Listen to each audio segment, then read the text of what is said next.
Deal तो हो गई है, लेकिन अभी अगला सवाल ये है कि इसे कितना टिकाऊ माना जाए, आगे क्या चुनौतियां होंगी।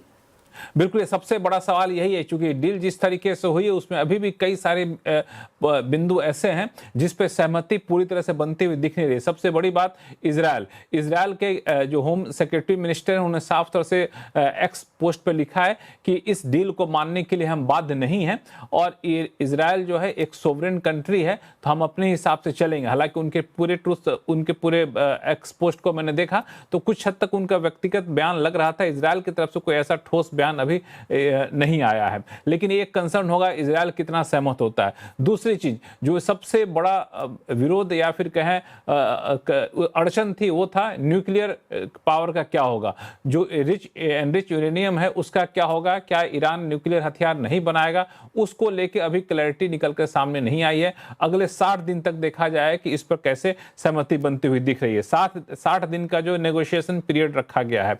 दूसरा, स्टेट ऑफ हॉर्मुज खोलने की तो बात की गई है, लेकिन क्या ईरान वॉर से पहले जैसी स्थिति में खुल जाएगी या फिर वहां पे कोई टैक्स जैसी चीजें लगाएगा ईरान, इसको लेकर अभी भी दुविधा जैसी स्थिति बनी हुई है। ईरान का कहना है कि हम पहले की तरह स्टेट ऑफ हॉर्मुज नहीं खोल कर रखेंगे, उस पर अपना कंट्रोल रखेंगे। इसका सीधा सा मतलब है कि हो सकता है कि वो कुछ ना कुछ टैक्स जैसे चीजें वसूले। और एक और चीज, हिजबुल्लाह का क्या होगा, लेबनान का क्या होगा, तो ये सारे ऐसे जो छोटे गुट है वहां पर उनका कैसे ट्रीटमेंट होगा, उन सब चीजों पर अभी भी सहमति बननी बाकी है। लेकिन राहत की बात यह है कि डील का ऐलान हो गया है, स्टेट ऑफ हॉर्मुज खुल जाएगा, इसका ऐलान हो चुका है, अमेरिकी नाकेबंदी हट जाएगी, इसका ऐलान हो चुका है, और कच्चे तेल की सप्लाई में जो अवरोध था वो अवरोध खत्म हो जाएगा। इस बात की उम्मीद अब जग गई है।